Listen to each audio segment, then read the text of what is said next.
You ready to have some fun? Let's do it. Because we see these paintings as nobody saw them before. Welcome, art lovers. Locked in the painting, gazing at us. Denise and Joe instantly thought it was perfect as they walked through the front door of the old Victorian house. They had been looking for a property in Liverpool for a while now, and this one had it all. It was spacious and offered amazing views of the river. What's more, they could actually afford it. It wasn't long before they moved in and looked forward to starting this new chapter of their lives together. It was late in March of 1995, around 2 weeks after they moved in, however, that they began to notice that something was wrong. A gale had been blowing outside, so when Denise woke Joe up complaining about strange noises in the attic, he just dismissed it as that, but she insisted they go and take a look. They opened the door, and the pair were hit by a strong, musky smell as they stepped into the attic. Joe was right. The frame around the skylight was loose and rattling in the wind. This was the first time the pair had really been up in the attic, beyond a cursory glance, and Denise noticed something at the far end. She shone her torch on it. It was a large wooden chest. Inside was a bunch of dusty-looking documents and 2 paintings. One of a young woman with blonde hair, the other of a slim man in his 30s with a Van Dyke-style beard. As she looked at the face of the man, a sudden gust of wind seemed to shoot through the attic, slamming the door shut so hard that plaster fell from the ceiling. Joe just dismissed it again as the wind, but Denise felt unsettled.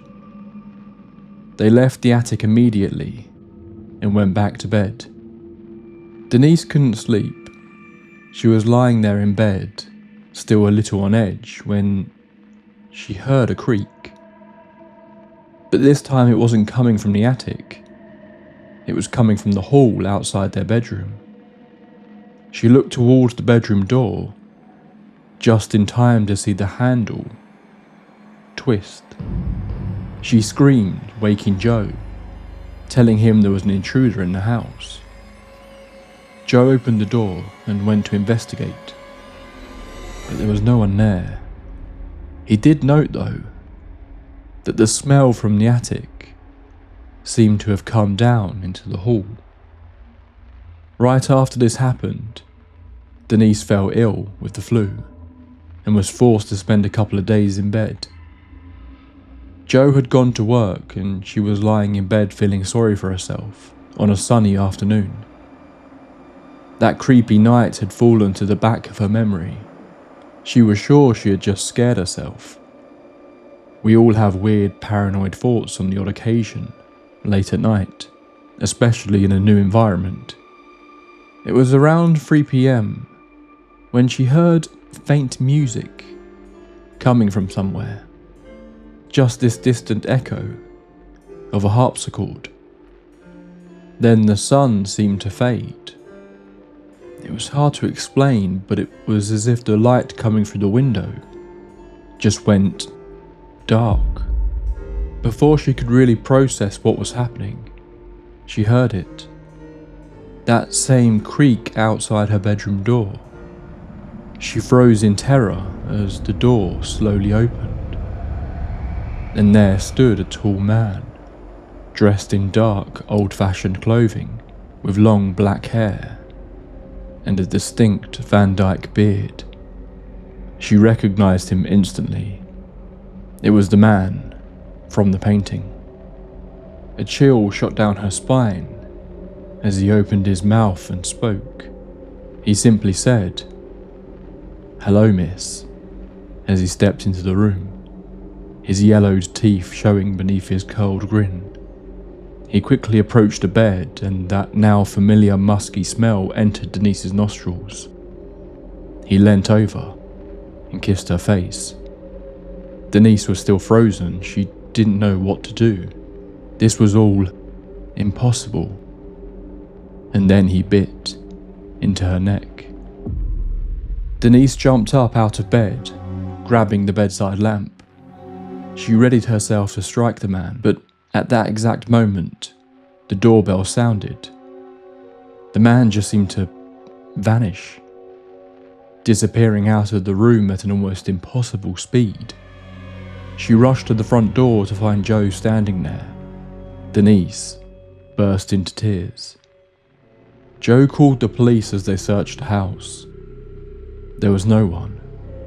No sign that anyone could have broken in.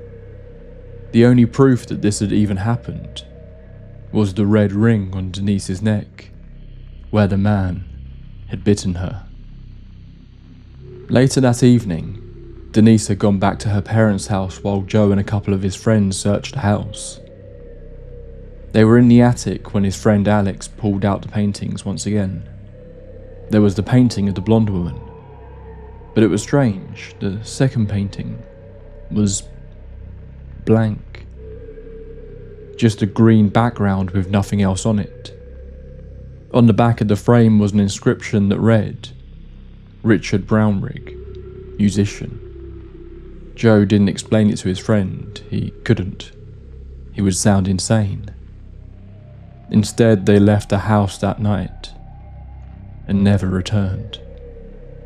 While nothing like this has happened again, later residents of the house have reported strange sounds echoing through the halls of this old Victorian home. And there has been at least one claim that someone outside saw a bearded man and a blonde woman looking out of the upstairs window late at night.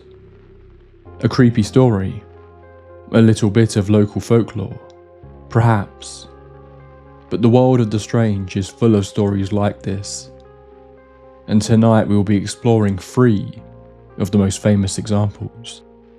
First, we will look at the stories surrounding each painting, and then we will examine possible explanations.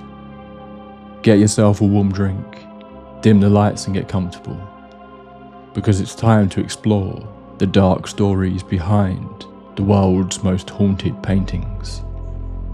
Welcome to the Tape Library. It all began in the council house on Pagnell Drive in Swallow Nest, a village just to the east of Sheffield. It was late one evening when the call came. Fire. The fireman leapt into the engine and headed off in the direction of the home. One of the men on board was particularly concerned.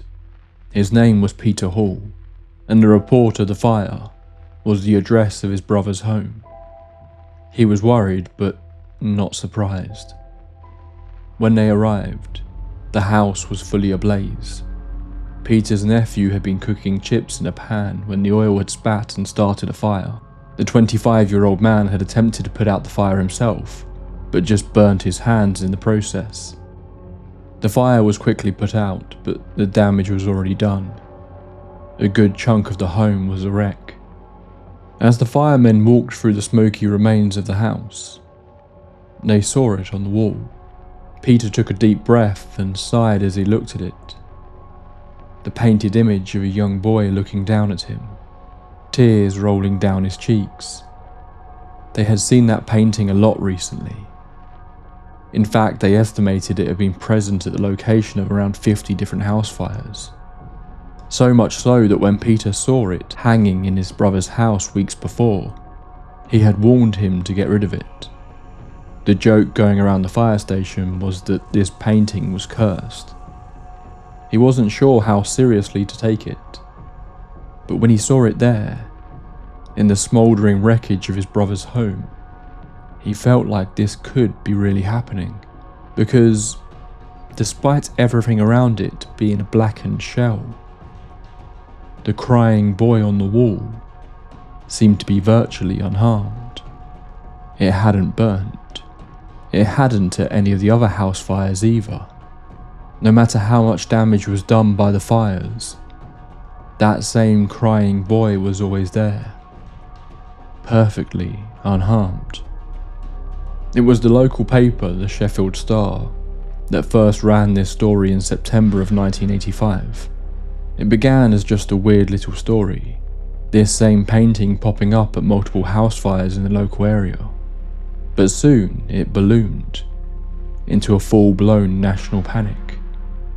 If they found the story after ringing around, looking for something to write about on what was a quiet news week, or simply took the story from the Sheffield Star, is something that appears to be up for debate.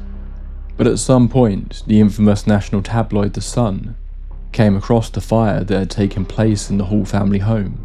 They republished it on page 13 on the 4th of September, under the headline, "Blazing Curse of the Crying Boy." It wasn't the fact that the painting had remained intact that really intrigued the reporter. It was the detail about the Rotherham Fire Brigade, talking about how they kept seeing this painting at house fires. This information wasn't just coming from a random member of the public. The authority of the firefighters added weight to the story. The gist of the story suggested that this print of the crying boy was in some way cursed, that owning one would lead to a fire. Once this story got the ball rolling, it didn't stop. Over the next 6 months, more than 30 different news stories were reported about the crying boy curse. The Sun started to become inundated with people getting in touch, claiming to have been affected by the curse. Another family of 4 in nearby Rotherham was left homeless, their crying boy painting being one of their few remaining belongings after a fire broke out in their council house. A woman named Sandra in North Yorkshire claimed that she, her sister-in-law, and their friend had all bought copies of the now infamous painting, and that all 3 had suffered house fires. Sandra had been a keen collector of paintings and said that she had lost all of them in that fire. All but one, that was.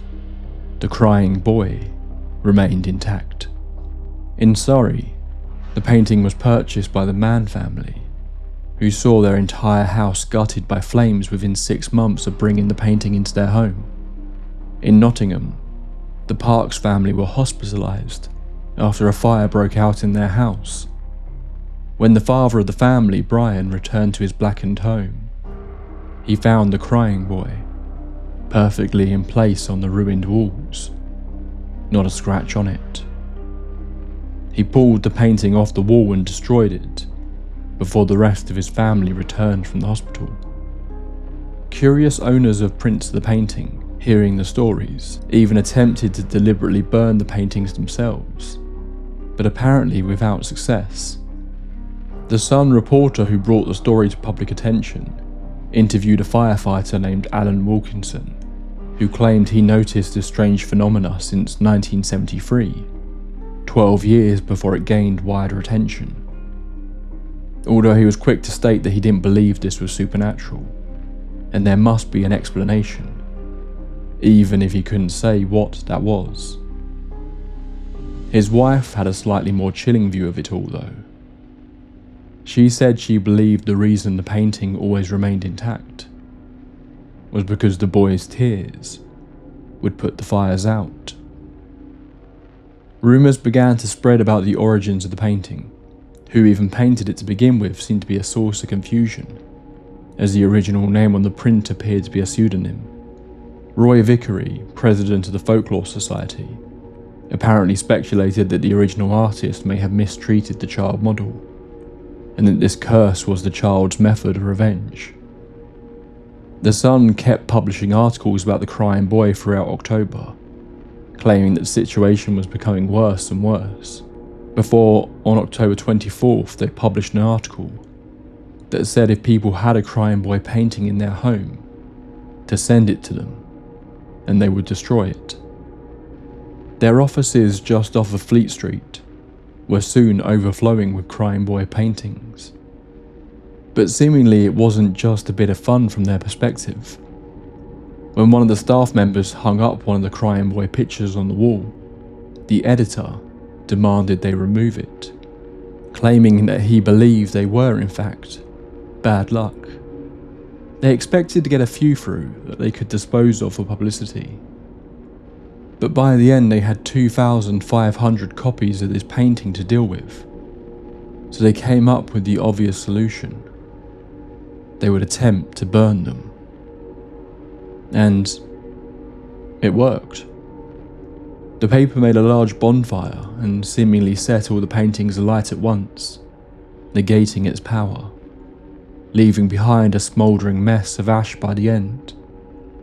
The stories of the crying boy gradually began to fade away, and it seemed the curse was over.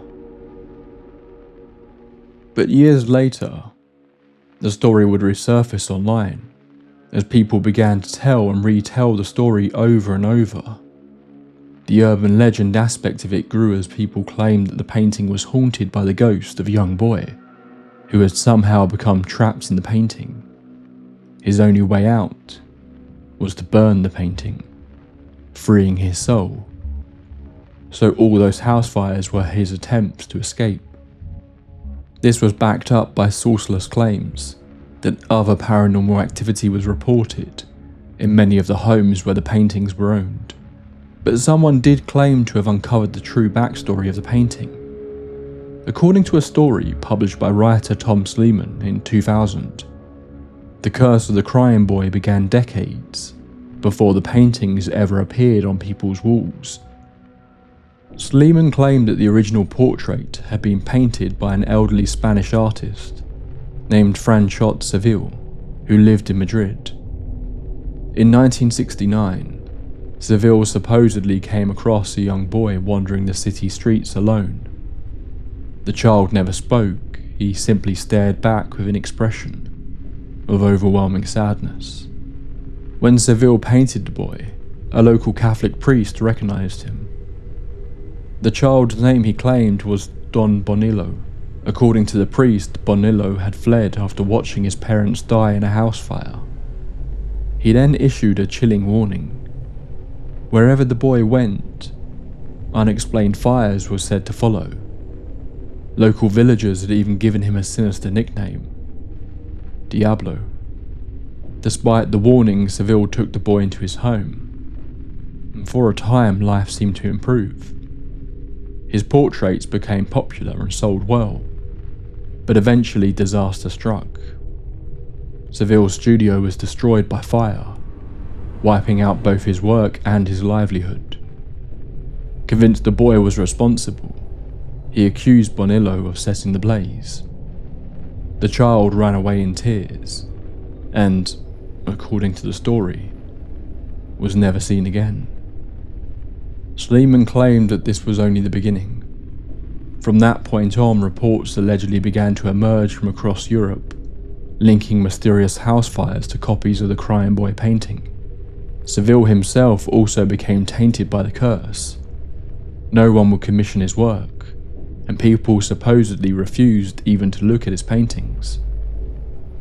The story reaches its final twist in 1976, after a car crashed into a wall outside Barcelona and burst into flames.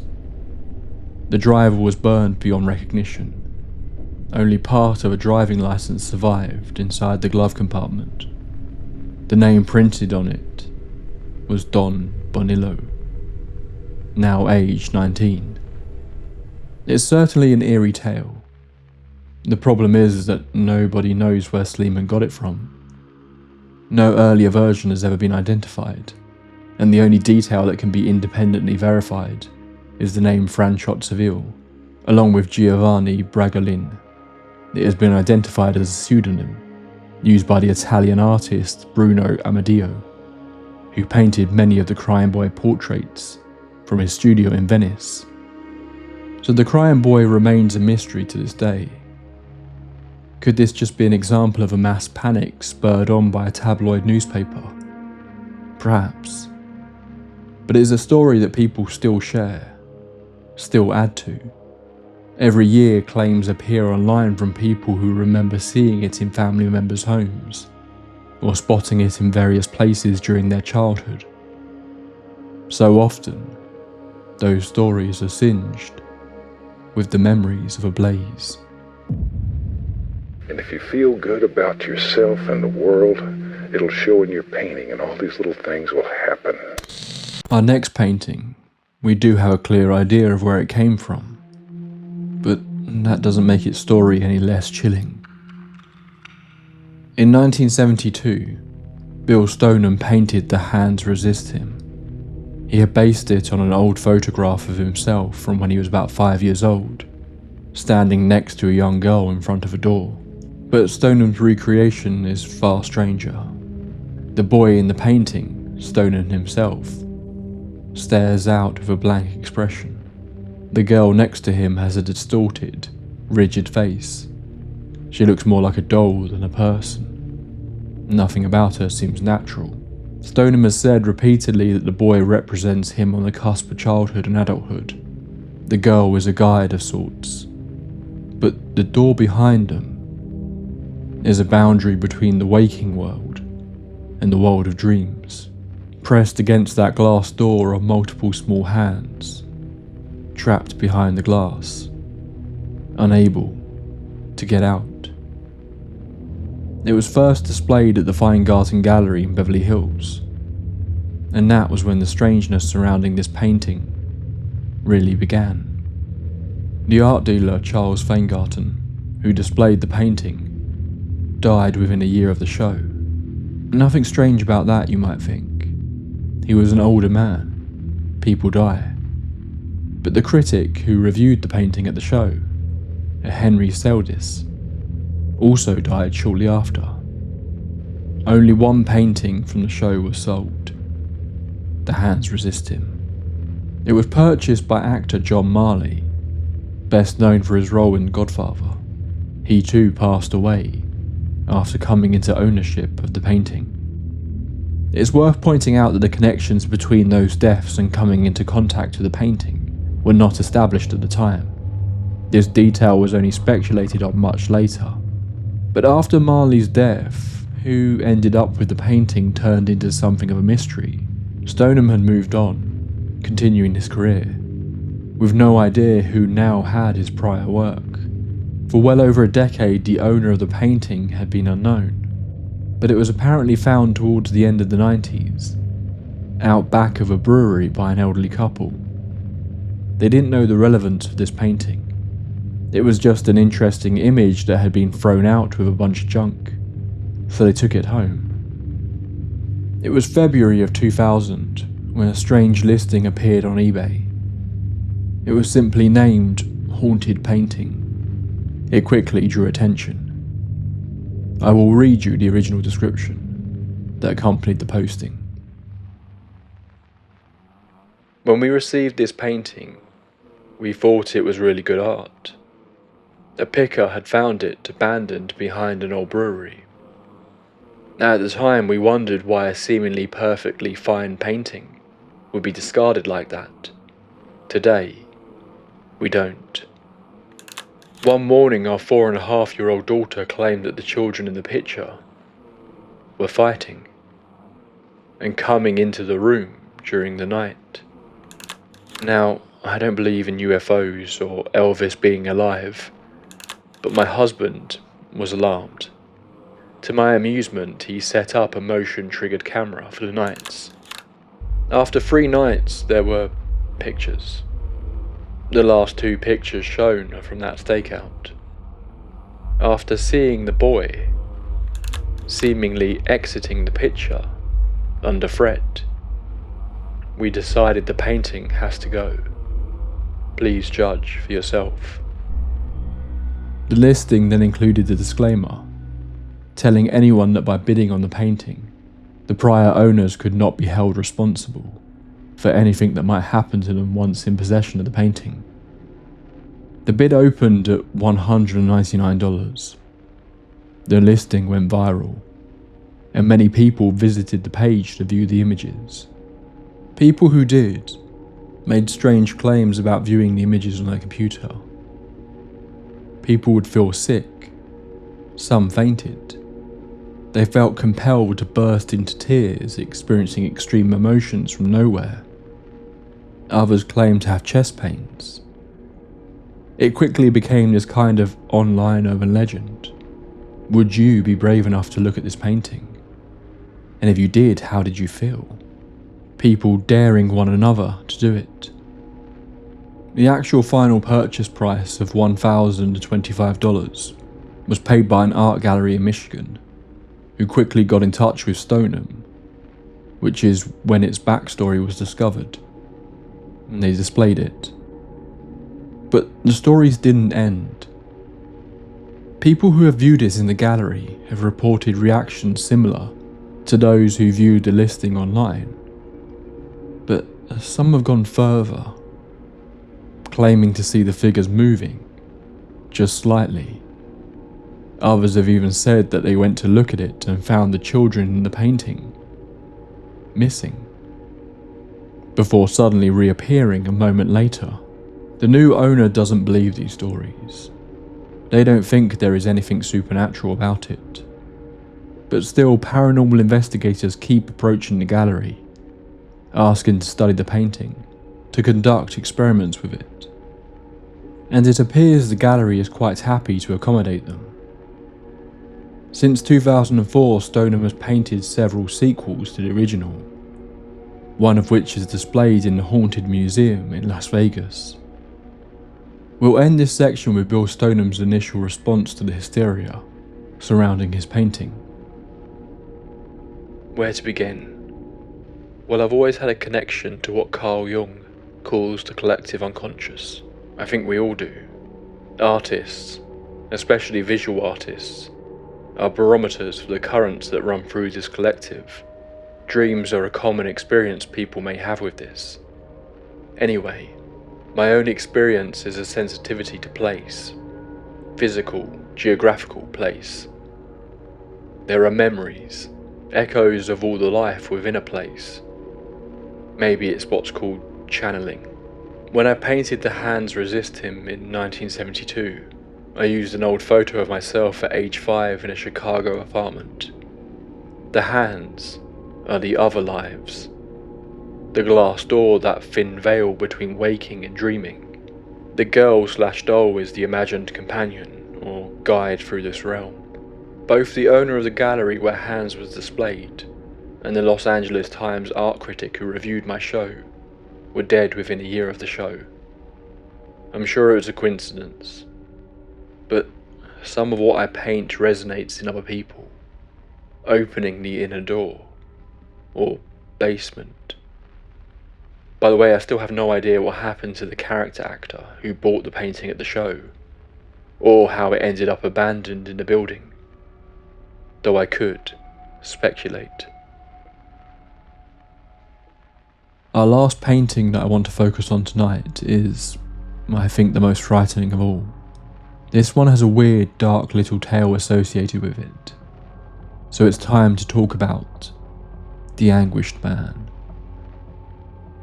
Visually, the painting is extremely unusual.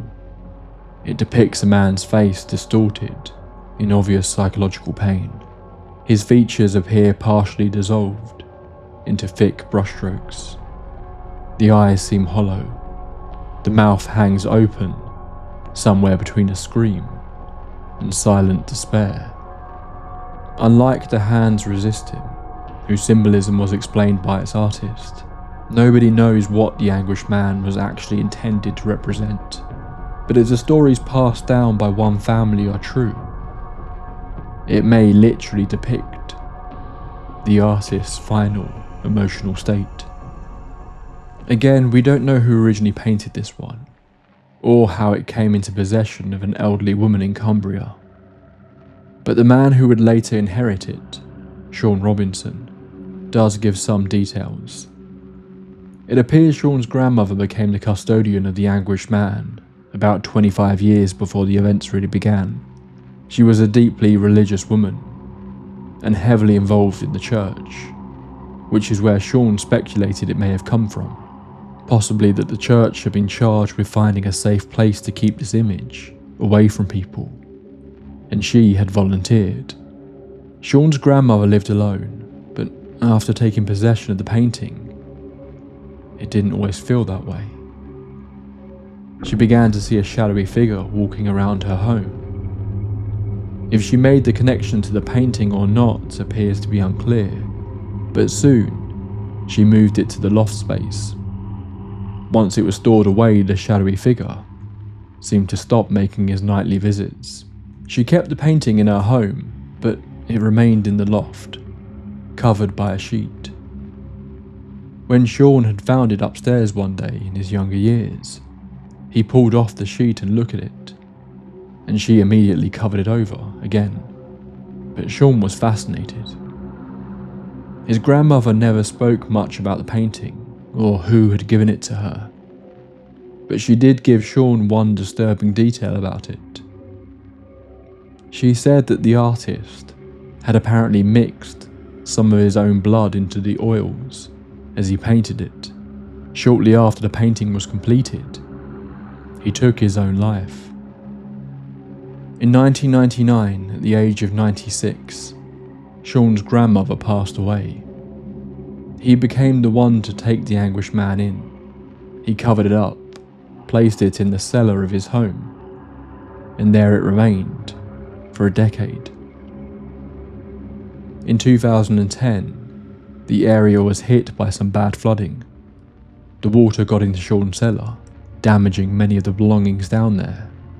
In fact, there was only one thing in the cellar that appeared to not be water damaged: the painting.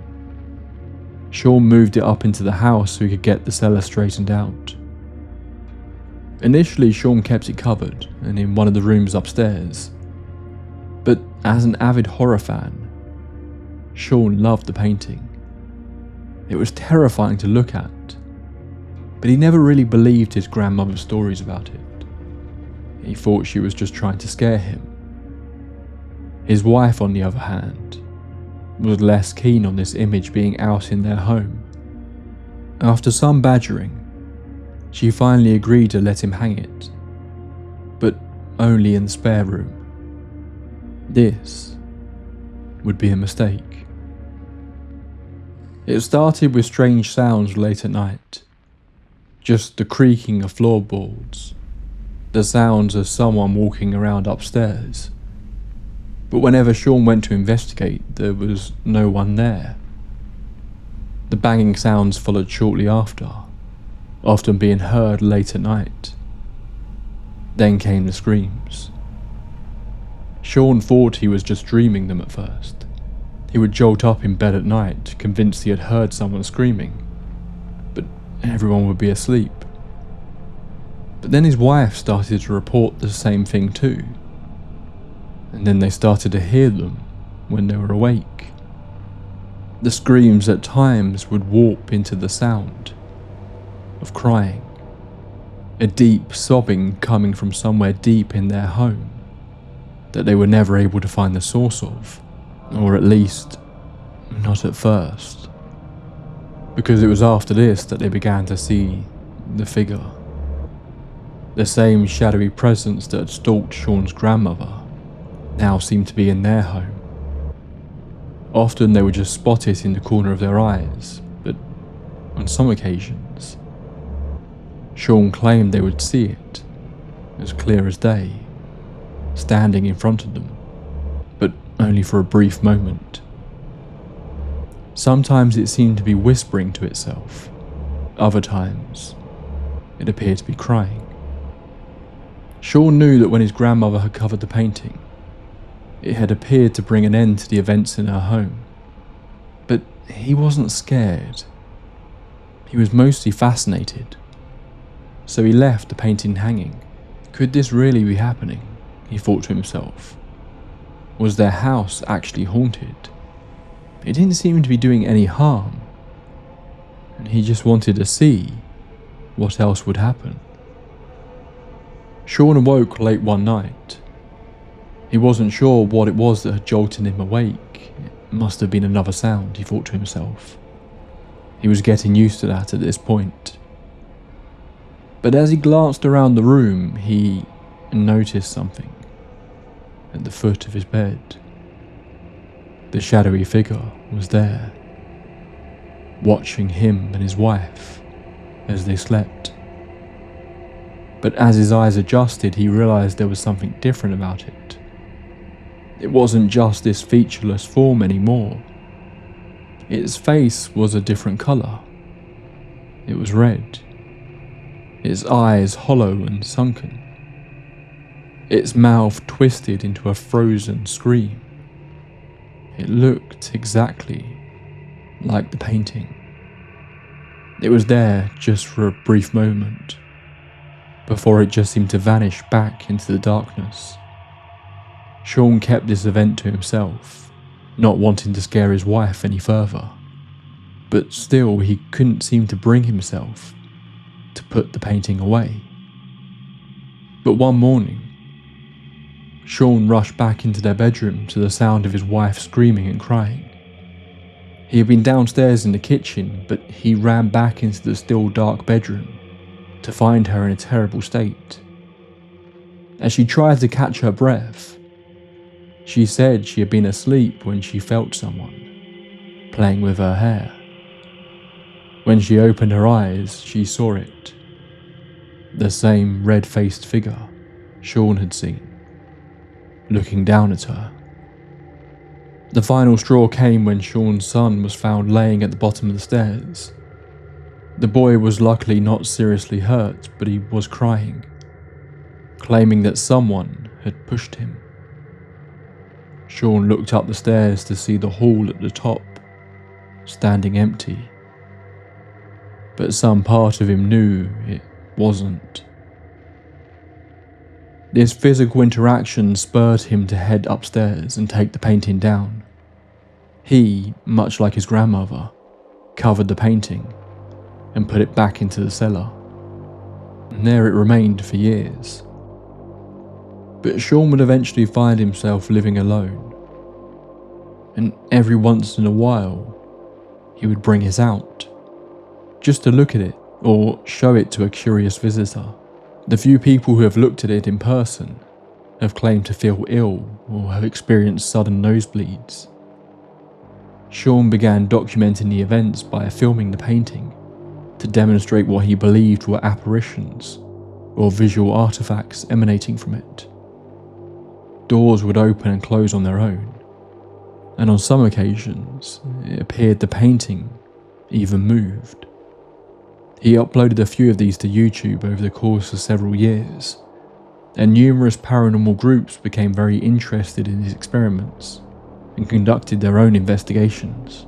While the evidence that has been gathered isn't particularly overwhelming, the painting seems to have a very real, unsettling effect on anyone who interacts with it. Sean admits that this could all just be in his head, the power of suggestion influencing him and others around him. But another part of him feels that there might genuinely be something wrong with this painting. For whatever reason, it seems that Sean, much like his grandmother before him, felt a responsibility to keep the painting. Sean has not uploaded to his Anguished Man YouTube channel for nearly 4 years now, and it seemed the story of the Anguished Man had come to a quiet end. But while researching this, I came across the YouTube channel Evils. The content is all presented by a man and mostly seems to be about tattoos and gaming. But there are 2 videos on his channel that drew my attention. One was from December of 2024, in which he claimed that he had been to visit his dad for Christmas, a man named Sean Robinson. Seemingly this channel is presented by Sean's adult son. Sean apparently told him that he no longer wanted the Anguished Man, and his son offered to take it away. Why Sean finally gave up his stewardship of the painting is unclear, but his son clearly shows the painting covered up and in the back seat of his car. It doesn't seem to be mentioned again until July of 2025, when he once again shows the painting in a short video, in his home this time. He says that the painting hasn't caused any notable issues since they moved it into their house. In the video, it is covered up, but he pulls away the covering to reveal the painting. The channel has not uploaded since. Something tells me that the story of the Anguished Man painting isn't finished being told just yet. So what really happened? I'm not going to be going super in depth with these cases because really there's very little to sink our teeth into. As is the case with many haunted object stories, there is very little in the way of evidence, and the stories really have taken on a life of their own across the internet, making it hard to decipher at times what details were present in the original accounts and what elements have been added over time as the stories are told again and again. Let's begin with our first story tonight. The couple who found the painting of a bearded man in their new home. This story comes from a series of books called Haunted Liverpool by author Tom Sleeman. These books are presented as retellings of real-life accounts, but in most cases, very few corroborating details are included that allow you to investigate further. In this case, this story feels very much just that, a story. I couldn't find any information about the supposed musician in the painting, and there doesn't seem to be any images of the actual painting. Although, based on the story, maybe that is understandable. If the name Tom Sleeman seems familiar, that's because, by a strange coincidence, he actually pops up again in our second case of the evening, the crying boy. He is the man who revealed the interesting backstory for the painting. But again, there seems to be little to prove that it is anything more than an urban legend. The most commonly cited explanation for the crying boy phenomenon is that it was simply a very popular painting at the time. It was in countless houses all across the UK. In fact, there were also several imitations of the original painting, meaning that many of the crying boy paintings covered in the media and sent to the paper were actually not the same painting. If a huge number of homes in the UK had this painting, or a similar one, it is not that crazy that many homes that experienced fires had it in them. Almost all of the fires had explainable sources too. In recent years, a BBC show was actually able to get a copy of the original painting, and did attempt to burn it on video. Sure enough, it didn't burn. The speculation at the time was that the painting was covered in some sort of flame retardant material, although the sun was able to burn them on that bonfire in the 80s. It is also worth pointing out for my listeners from outside the UK that the newspaper at the centre of this story, The Sun, has a less than stellar reputation. It was quite clear they were keen to egg on the hysteria about the painting, as it gave them an entertaining story to cover, especially in the lead up to Halloween, which was becoming increasingly popular to celebrate in the UK in the 1980s. But the hysteria itself seemed to be very real. Sure, some people were leaning into it a bit, having some fun, but there were many examples of people being genuinely scared of this painting, and the reputation appears to have quickly killed off the popularity of the print. So could this one just be a coincidence? Perhaps. But I know I wouldn't want to hang this painting in my home, and I'm sure a number of you would be apprehensive to do so too. Now onto the hands resist him. This one is interesting because there are multiple parts to the story. You have the supposed cursed element that numerous people who are connected to the initial showing of the painting died soon after coming into contact with it. Then you have the undocumented period of time between it being in the actor's possession and being found out back of a brewery in California. This, I think, is the most intriguing part, because we have no idea whose hands it passed through, and why it ended up just being dumped. It feels like there is a whole hidden part of the story that has just never been uncovered. For me, the eBay listing just brings me back to the Dybbuk box hoax. Although the painting's listing predates the Dybbuk box by a few years, was the listing just a way to drum up a bit of interest in a painting that the owner didn't know anything about? A creative way to tell a story? Or, as the artist himself proposed, just the power of suggestion? It is a creepy painting. Maybe a lot of the claims were simply the owner's minds playing tricks on them. Stoneham actually points out that one of the stranger elements of the eBay claims centered around the doll girl pointing a gun at the boy and forcing him out of the picture, although what they interpreted as a gun was actually apparently intended to be a battery with wires sticking out of it. I was able to find the original motion detected photos that the owners took, but while it looks a bit weird, it doesn't seem to be that compelling and could have been faked. While Stoneham seems to enjoy the speculation about his painting and hasn't shied away from talking about it, his studio quotes on its website that when it comes to internet posts about the haunted painting, people should doubt more than they believe. Then that brings us to the Anguished Man, which is the story that I think creeps me out the most. As far as I can tell, no one has been able to trace this painting back to a specific artist. While the origin of the Crying Boy is a bit of a mystery, that is a mass-produced print. Something about the Anguished Man being an apparent genuine one-off, with no known source, is quite unsettling.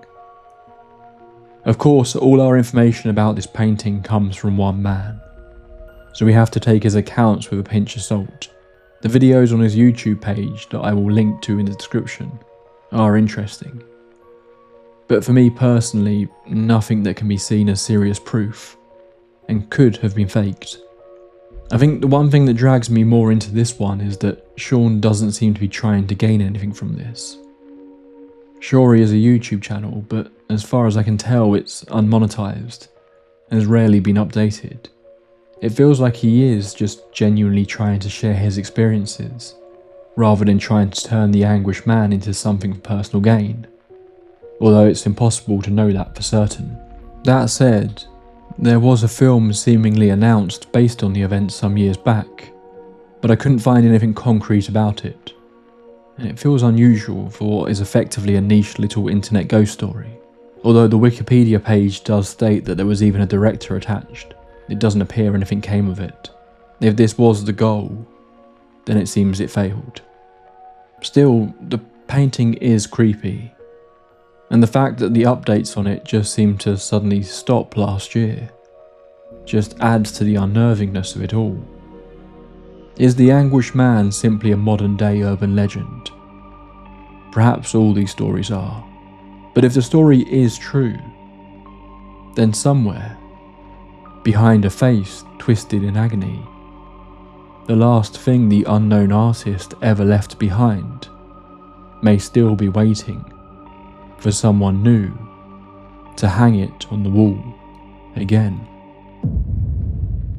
That's all for this entry into the tape library. This was a really fun one to put together. I wanted to do an episode on the Crying Boy for quite a while, but I just didn't feel there was enough of a story to dedicate a whole episode to it. So when someone else requested the Anguished Man on the community tab on YouTube, I thought a general haunted painting episode could be a good idea. Are there any other paintings you think I should have included here? If so, let me know in the comments below, and maybe we can do a part 2 of this later in the year. Until next time, my friends, pleasant dreams.